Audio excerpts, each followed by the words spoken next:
Hey, everybody. Welcome to another episode of Blue Collar Real Estate. I'm Greg Mayo. And I am Ryan Herget. So we just wrapped up another week at the Home Show, Greg. We had a good week last week. That was a lot of fun. I love those stinking things, and you find out new technologies. You get to talk to interesting people. It's a lot of fun. Now, we are going to take a deep dive into that, but I know you've got a little bit to cover before we dive into the nuts and bolts of today's episode. Yeah, well, the first thing we need to talk about is this week's sponsor. Who came on board this week with us? Well, this week we've got Smart Money Distillery and Sports Betting Facility. Oh, I would like that one. Because there's nothing like some homemade moonshine to help you make the right decisions with gambling. Oh, and we'll take that, cha-ching, and move on. So, obviously we want to remind people, like, rate, review, subscribe, whatever the hell they're supposed to do. Yeah, all that stuff.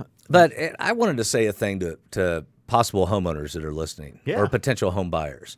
And that is just simply this. If you're watching and you're thinking about buying or selling a home, give me a call, give Ryan a call, leave us a comment down here. We'd love to help you. We are in this business to help people buy and sell homes, so... Yeah, no, that's just it. And for all, also there's a lot of people that are curious about the business of real estate. I know you and I get a lot of questions from the show around, because we're simply trying to provide some very realistic and very transparent perspectives on what goes into the business of real estate. I mean, that's kind of the purpose of the show, right? And so if you have questions about how to get into this business, what is this business? I promise you, it is not what you see on HGTV. So give us a call. We'd love to have a conversation around that. In fact, that's going to kind of lead into the next few episodes that we're going to do. We're actually going to dive into what is the process of buying a home, literally A to Z. And then we're going to, the following week, we're going to spend some time and talk about what are the things you need to do if you are getting your home ready to sell this spring. I mean, we're here at the end of January right now, 2020, for those listening to this down the road. And, that spring selling season is always the busiest time of a year, at least here in central Indiana. And so we want to really kind of provide some perspective on what do you need to do to get ready? What is that process? And more importantly, what to expect after the sign goes in the yard. So that's it. Yeah. And I just want to say, look, anybody can sell your house or sell you a house. Ryan and I's goal, and the reason we work so well together, is that our goal is to help you do what you need to do. And whatever that looks like. And there are processes, right? Absolutely. We can just wing it, like I do when I do public speaking. But with something like this, there's actually a process. Yeah. And I think of the words of Earl Nightingale, who, if you've never read any of his stuff, you should, whether you're in sales or not, but who said, any person who contributes to prosperity must in turn prosper himself. I agree with that. So we're here to help you with your prosperity, whether that's being an agent, moving the red light on me. Hey. I feel like Leslie Nielsen in Police Squad.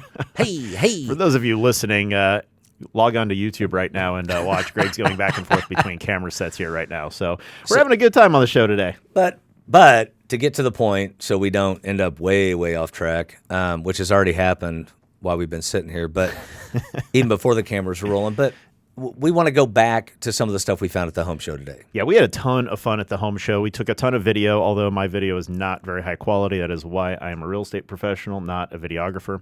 My camera skills were a little shaky, I learned, in production here. So nevertheless, but we really learned some cool stuff. We're going to kind of revisit some of the stuff we learned about the the concrete insulated walls. We're going to then deep dive into another topic I know you and I are super passionate about, and that is the green energy. We're going to talk about some different ways that you can better insulate your home, save money with, energy efficient products, solar panels. We're going to get, dive into solar and even wind turbines today. So we're going to dive into a lot. So let's get started with that. Well, and people have asked, since we've been talking about the ICF stuff and have watched Facebook Live videos, who's the builder? Yeah. Who is this guy? I call him the man in the shadows. You've been referring to him for about a month and a half now on the show. Yeah. So let's pull the curtain back on that a little bit, and let's kind of see what the story is, what he's working on, and how this product and products that we're going to talk about today really tie into that. And the first clip we have is us talking. Well, you're running the camera. Poorly, I might add. No, you're doing great. Better than I would.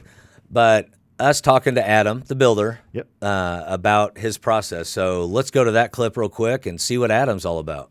You guys have seen a lot of videos I've shot on the Near East Side and Fountain Square on a couple of houses that are going up with ICFs.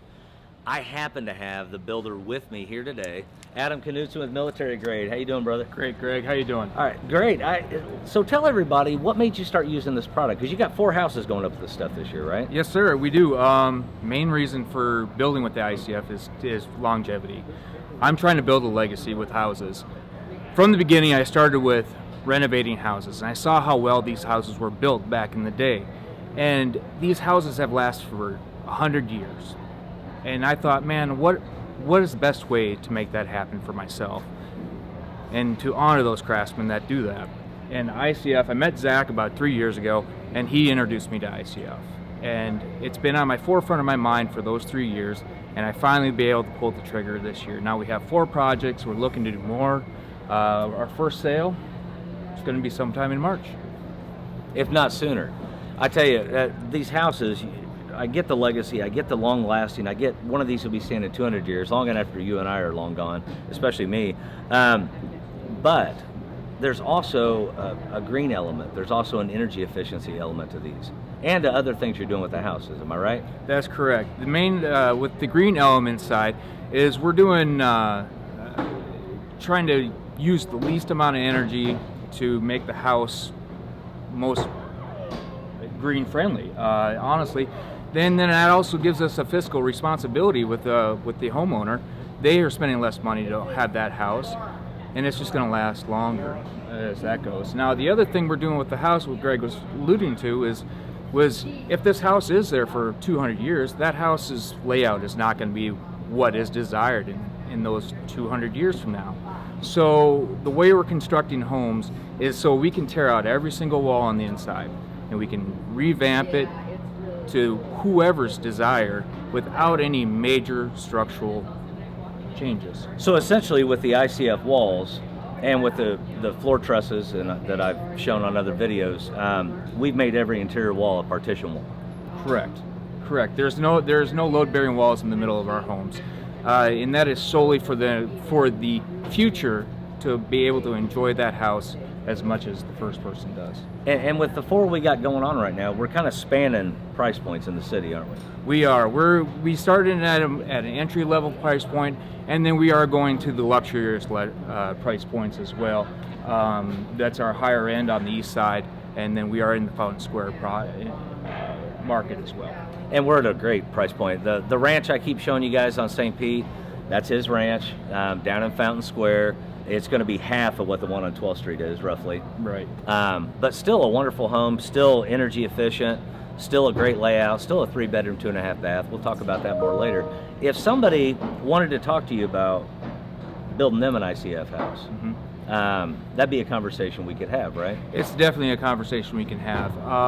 Going back to the house in Fountain Square, it's a little ranch, and the idea behind that is to get people that don't have millions of dollars in their bank account a house that is going to provide them with security and affordability for time to come, because you're not going to be spending as much money on electric bills, energy bills, and insurance. Actually, insurance is even a third as well. So the payback comes quick. It comes very quick. Fantastic. Well, I appreciate all the good work you're doing. If you want to know more about ICF, you want to know more about these houses going up in Indy, contact me. I can get you with Adam. I can get you with Zach, and we can make some magic happen this year. So kind of diving into that a little bit more here. So this ICF, insulated concrete form, again, is what that stands for those of you listening. It's a really cool product. I'd never seen this before until we went to the home show. And I mean, truly, it's, we showed the video in last week's episode where, I mean, a hurricane literally took out every single house down in Florida except this one and the house behind it because of, how well it's constructed, the products that are used. And, again, it's got this other benefit of more energy efficient than any other home right now as well. So I think the product itself is really, really cool. And I think once more people are aware of what it is, how it's going to last, like Adam was saying, he's talking about the legacy there, legacy meaning this home's going to be there in 200 years. Yeah. That's why it's cool. That's why it's important. We've built all these homes for so many years, then every builder I talk to is like, I hope that's still here in 50 years, just with building practices now. And that's what's so neat about this is it will be there. It will 100% be there. So that's what's cool. And I'll tell you an interesting little anecdote. So yesterday I met him down at St. Pete at that house. And we were going to do some other stuff, but he just so happened to have pulled up. The windows came in finally. His other guys hadn't shown up, so he and I unloaded the windows. And in the process of doing so, there was a remodeling guy and his partner at the house next door getting ready to remodel it. So I'm standing out front. Adam's on the phone. The guy walks over to me and he says, "Is this your house?" I said, "No, I'm the realtor." Or realtor. There you go. Thank you. Glad you said that right. And it sounded so smooth the way I said it. But I said, "No, I'm the realtor. Do you have questions about the house?" He said, "Yeah, dude, I've been building and remodeling for 30 years. What the hell is that?" That's cool. And so we got to have this conversation, and then Adam got brought into the conversation. My whole thing, the company that we featured with Zach and the ICF supplier, they're not sponsors of the show yet. And some people have asked me, "Why do you keep talking about this stuff?" Mm-hmm. Well, because I think it's amazing. Yeah. And I think awareness is part of the problem. Yeah, and again, people don't know, and some of the other topics we're going to talk about today with like spray foam insulation, we're going to talk about Tesla power plants, we're going to talk about solar energy, wind turbine, just simply things people are unaware of. And if we can talk about it, I think if more people talk about it, then all of a sudden it helps move progress forward in that direction. And no, I'm excited to take a deeper dive there. Now, I know Adam was going to kind of talk a little bit more about maybe behind the wall here with this ICF product. So do we want to dive into that next? Yeah. Let's visit with Adam one more time. All right, Adam. So you've got a lot of experience in building and remodeling. Right. You've been around it for a long time. You've even got education in it. Yes. Way beyond me. You chose this product over stick framing. And we Correct. talked about legacy. We talked about energy efficiency. Talk to me a little bit about ease of build.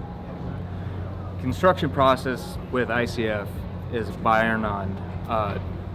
Much simpler, much easier. It's different. That's what scares people off. And different is not always so bad. Over there on the Near East Side, there's a builder right across the street. Yeah. Broke ground the very same day.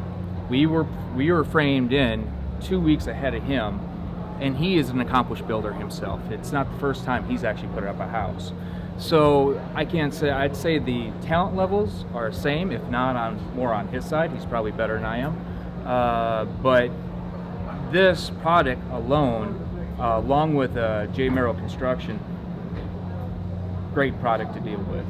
And so you get the house shelled in quicker, Mm-hmm. which is, as if people that are watching or listening and aren't aware of this phrase, shelled in just means the walls and the roof are up. Let's talk about windows and doors. They still install the same? Pretty much. The only thing different is if we use a buckboard to frame out the door and the walls, the rough opening, the windows and doors, frame out the rough openings, and then when it's poured, you just place your window in, you screw the nail flanges down, and you're done. You tape it in, you continue construction as normal. So you add the buckboard to the opening, and then it's the same installation process, same style of window works. It's easier to install your windows because we're using LSLs for the window buckboards and the door buckboards. That's a straight product versus a natural product, which is like a pine 2x4. It's not always straight. Sometimes they come out like Twizzlers. Right. Like Twizzlers. That's awesome. So this that he's talking about here, this LSL, we've talked about it on the program before.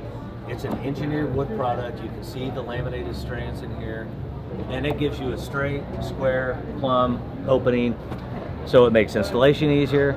I would assume because we're dealing with a 6-inch concrete pour with the buckboard on it, that we don't have to worry about weight coming down over time and buckling that window, binding the door, anything like that. Basically what happens there is now you built a bridge.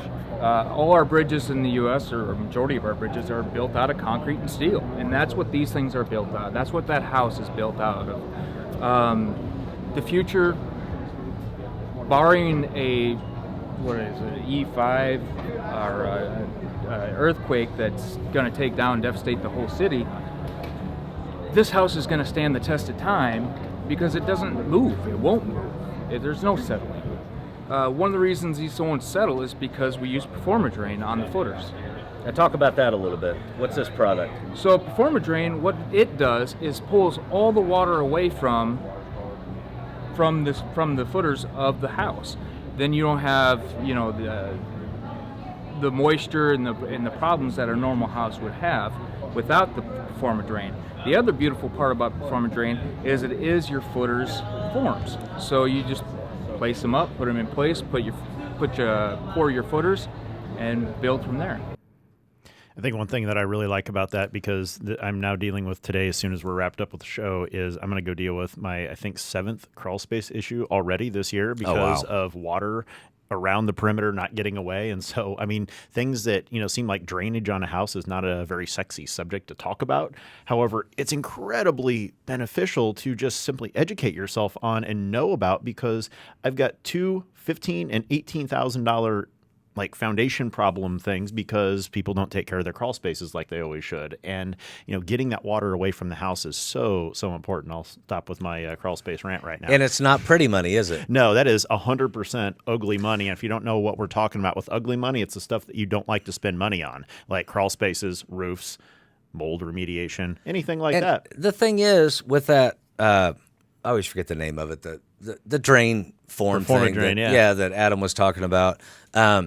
I honestly, until Adam explained it to me, I'd never seen that before. No, that's neat. And again, that's what I love about products like this. That's why I like going to the home show, is because you see the innovation, right? Right. You see how people are taking, what has been a problem, crawl spaces, foundations from time, and they innovate a new product that's going to just simply make it go away, and that's incorporated into the building. Yeah. So it's just there day one. It's super simple. So and other stuff, and this is kind of cool, and I love talking to Adam. Obviously, he's got the right heart to be building homes for people. Right. When you have your biggest investment ever, you want somebody building that actually cares about your family, your legacy, your the money you're going to spend on energy. So we leave that booth, and we're roaming around, and we come over to an icynene insulation. So this display. was cool. I love energy efficiency, and this insulation, I've never really been around this product before, and this dude took us on a deep dive education. Yeah, he sure did. I mean, he talked for about 30 minutes about this.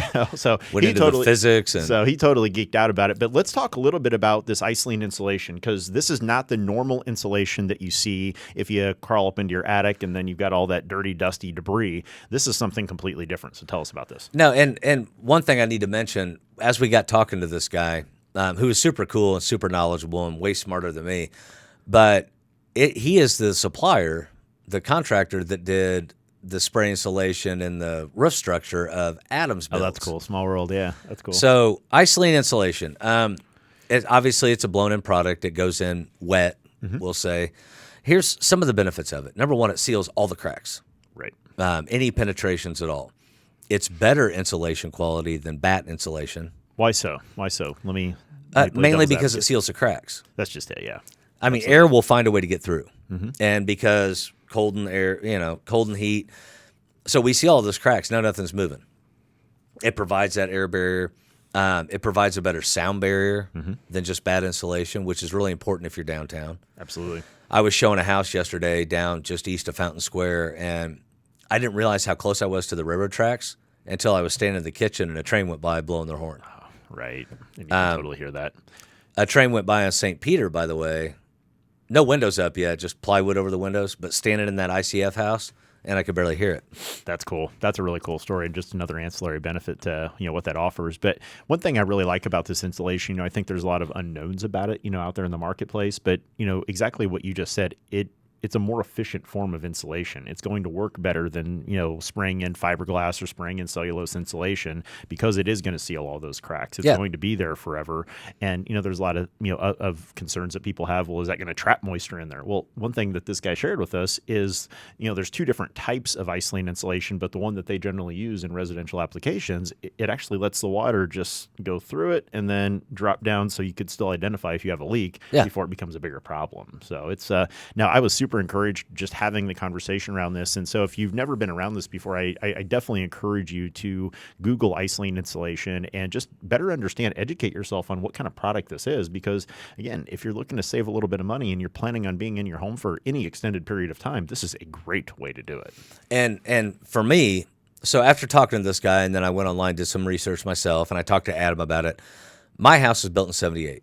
It's got cellulose insulation, which is compacted over time. So you got about 4 inches up there right now. Yeah. So I talked to this guy. This summer, I'm going to have them come out. They're going to suck out all that cellulose. And my house is a 512 roof, which 512 is pitch, so it's not super steep. They're going to come in and spray on my rafter bays with the icylene. Now, that's going to provide a couple benefits. Number one, better insulation. Number two, anything I need to access via the attic, exhaust fans in the bathrooms, any light fixtures, any wiring I need to run, it's going to be all wide open and not covered in funky insulation. Right. So I'm excited to get that done myself. Right on. So let's kind of fast forward. After we wrapped up with the insulation, we found a couple different solar options, and this is something I love. I love solar. I love the technology behind solar. We're going to talk about some Tesla products, which super excites me. So tell us what did we learn looking at some of the different solar products there? Well, and it's funny how things work out in the universe, because just a couple weeks ago I was watching an old episode of This Old House from the early 80s, and they were installing solar panels on this place. And I watch, and This Old House does a great job of explaining what they're doing, how they're doing it, why they're doing it. And it was such a complicated thing back then. So we're at the home show, and you'll see in the video here that we got rolling, this is a mock-up of a solar array on a residential roof. You remember the old ones from the 70s and 80s were like this thick. Oh, man, they were massive. And they were a bear to wire together and to do all the stuff with. Well, this is becoming more and more of a plug-and-play solution for residential properties. Now, there I'm holding a small solar panel, photovoltaic, and the next picture is the backside. Look at that. How simple is that? It's literally plug and go. Yeah, I mean, they're you've got quick connect. 2 plugins and you're done. And again, this is a solar panel. If you're, again, listening to the podcast on iTunes or Stitcher or anything like that, we encourage you to go onto YouTube and check this out, because you can see how simple this actually is. Or just Google, the solar panel products right now, and you can find out what this is. But taking a step back with this, I know one of the things that a lot of people have concerns about, or maybe reservations about when it comes to solar, is the cost of it. Am I going to get that money back? How much is it actually going to save me? Let's talk about that a little bit. Okay, so that's a great question and a great point. Number one, solar is way cheaper than it used to be. Oh my gosh, yeah. I mean, just like anything in technology, right? Right. I mean, how expensive did microchips used to be? 20 years ago. Hell, it was super expensive. It was $3,000 to buy a desktop computer, and now you can buy a state-of-the-art Mac for $1,000 now has terabytes of memory. I mean, it's the same type of application where technology has gotten to the point where solar is pretty viable now, not just for the elitist, but for people that truly care and they want to have less of a carbon footprint with their house. I love this stuff. And there's a couple things we need to talk about from that standpoint. There's federal and state grants and tax incentives available. We'll put links down in the bottom so you can go to their websites and look at those. There's also the buyback period, which, depending on what size system you install, can be 3 to 5 years. Yep. And there's also something else to consider, and that is with your electric energy supplier. I found out through doing a little research and talking to some of these solar vendors at the show, some energy suppliers, there's Duke Energy, IPL in our area, whatever. Some of them will not allow you to store the energy on site. I've heard that. So what happens is you have solar panels on your house. You're connected to the grid. If your solar panels, let's say you use 100 units of electricity in a day, and your solar panel generates 120, that goes back to the system, and the electric company pays you. That's all right. And so it's important to know what you're dealing with. Now, in the interest of solar backup or battery backups, we have a picture now. Okay, so that's one system. The panel on your right is the converter, and we won't get into all the technical electrical stuff. We'll have an electrician on someday to do that. But that converts it to where the power is in a usable form for your home. On the left, we have the battery array that actually stores the power. So it's not even like it used to be. If you look back 30 years ago, it took up a lot of space. Oh my gosh, yeah. That is not even a small pantry cabinet mounted. This is like a tankless water heater, basically, is what it is. Yeah, I mean, it does not consume a lot of space. It fits right on the wall, just like a cabinet would, like you said there, Greg. Now you got to tell me something, because I'm excited about this. I just love Tesla anyway. So tell me about this Tesla product. Well, all right, before we get to Tesla, so that's the inside of it, just so people know. You can see the cooling fans at the top. It really looks like the inside of a server from the 90s, a computer server. Anyway, so the average cost is about $16,000 with install, and that doesn't include a battery backup. Now, one thing the next picture should show. No. So leave it on. We can leave it on that picture, Jason, but because it will be a Tesla thing I'm going to talk about. But Tesla has a thing they're developing right now called the Tesla Solar Roof. Yep. Now this is I can't believe I don't have the picture. What an idiot. That's all right. Good People thing have Google. It was invented a few years ago. They can figure it out. Yeah. So it's integrated solar into the roofing material. It's so cool. I love that. I absolutely love that. Now, we've not seen a lot of that here in Indiana, at least, and I'm not sure exactly why. I'm not sure if it's cost or whatnot. But what do you know about that, Tesla roofing product? Well, it was developed. Tesla's really good at improving on ideas. Absolutely. Taking existing technology and doing it one better. I mean, the electric car has been around longer than the gas car, and yet Tesla has made it a viable thing again. Now I think there's 4 or 5 manufacturers making all EV cars, which is awesome. The solar roof was partly in response to HOAs and municipalities not wanting solar panels on roofs. And Tesla came out, Elon Musk being the genius of our times, right? He doesn't sponsor the show either.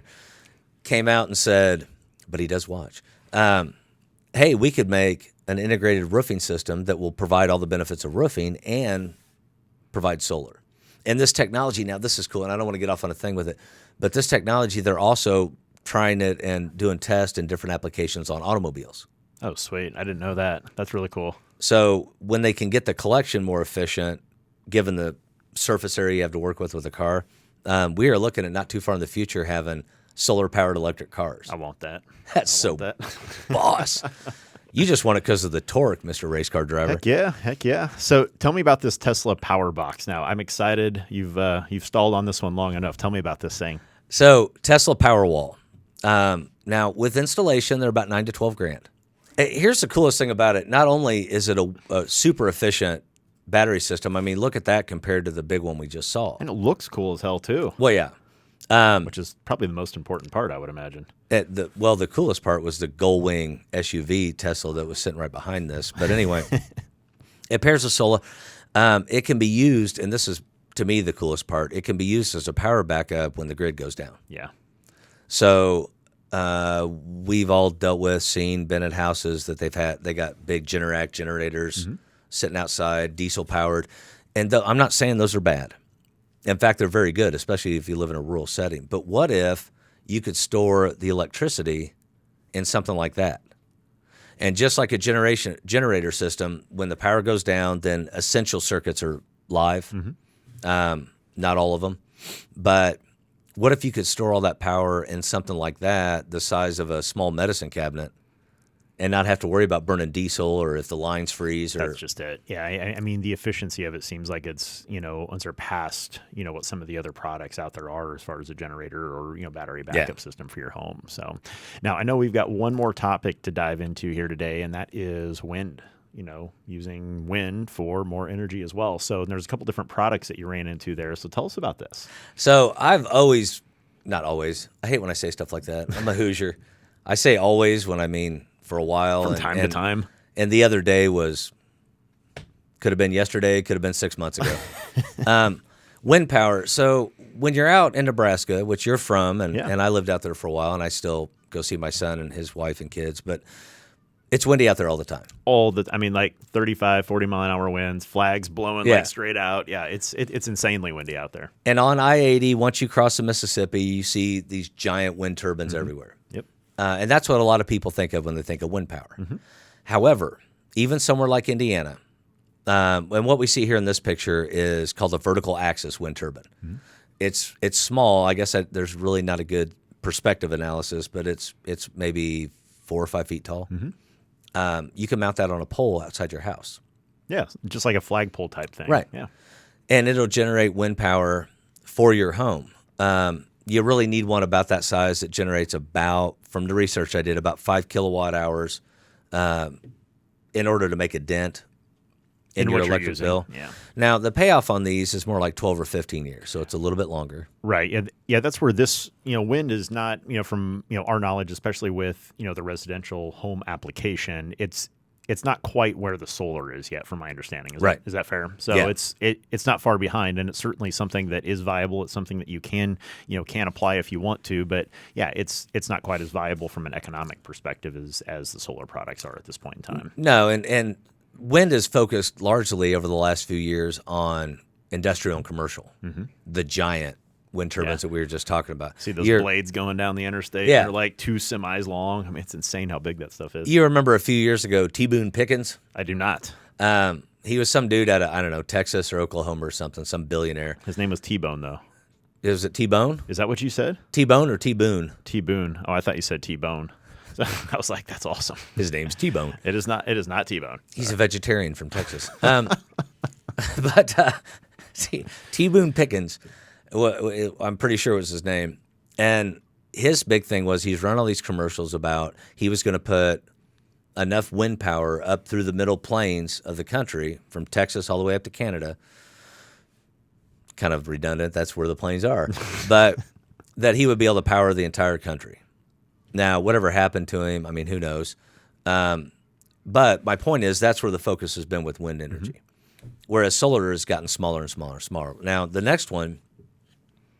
Yeah, I like this one. This looks like the old windmill that you would have on the farm type thing. No, I love this one. It just goes kind of right on the top of your garage or your house, etc. Yeah, and it just provides power. Now, they make smaller versions of these that you can mount on an RV that'll keep the electric system's charging it. They make them for boats now. Oh, sweet. I didn't know that. That's I awesome. mean, when you start looking into this stuff and you realize there are so many people out there doing so much innovative stuff. Yeah. The idea, and we talked about this, God, I don't know, 5 or 6 episodes ago, the whole idea of a net zero house. Yeah. The idea that you produce more energy than you use. Yep. And that's what is always in the back of my mind when I look at these new technologies. So the idea that there are all these interesting things going on now, and every year it gets better and better, that we can produce energy at home and fairly cost effectively. I just think it's awesome. And why not tell people about it? That's it. That's what we're doing today. So that's going to wrap up another edition of Blue Collar Real Estate. So anything else we need to add? Yeah, I just want to touch on something again. If you're, again, out there looking at buying or selling a home, or maybe both, there's something I want you to consider. Any realtor will buy or sell your house for you. Yep. But what is their goal? What is their aim? And if their aim's not to truly help you get and do what you want, then maybe you should give us a call. Check in with me, check in with Ryan. Either one of us would love to be able to help you out. Yeah, and we'll, again, dive into this at a later episode as well. But, again, when you're talking to real estate professionals, it's so important to understand what is their plan to help you get as much money for your home as possible, help you get that thing sold in the time period that works best for you. And what's their plan besides putting a sign in the yard, putting it on the internet, and praying something magical happens? That's just not a business plan, and you want to make sure that you're working with somebody that has a written plan, so that way you can see what are they doing every single day, every single week to help you accomplish your goal. Last thing, I got to share this because a client just told me this story yesterday. I thought it was the funniest thing I'd ever heard. We're in a house looking, and he was telling me about the last house he listed, which was before I knew him. And he said that the agent actually told him, the listing agent said, okay, so we're going to need to get pictures. And the client said, yeah, I kind of figured that. You have photographers, right? He said, yeah, I'll send you some names, and you can just pick one you like. He said, well, I'm paying you X number of percent. You're not going to take care of the pictures? He said, oh, no. That's on the client. That's not my job. Wow. Not my job. Is that funny? Those words, I just want to punch somebody in the face. I don't care what you're doing in the business of real estate, especially. Everything is your job. Right. Every single piece of the puzzle is your responsibility to put together, because you can't guarantee that the other person that's helping the other side, the inspector, the lender, all the stuff you don't have control over, that is your job. Yep. Simply put, as a real estate professional, that is your job. So, all right, I'll get off my high horse right now, but that's it. So, for Greg Mayo, I am Ryan Herget, and this has been another edition of Blue Collar Real Estate. If you took any value from this, or you simply like Greg's jokes, like, comment, subscribe, and we appreciate you. Thanks so much. Thanks, everybody.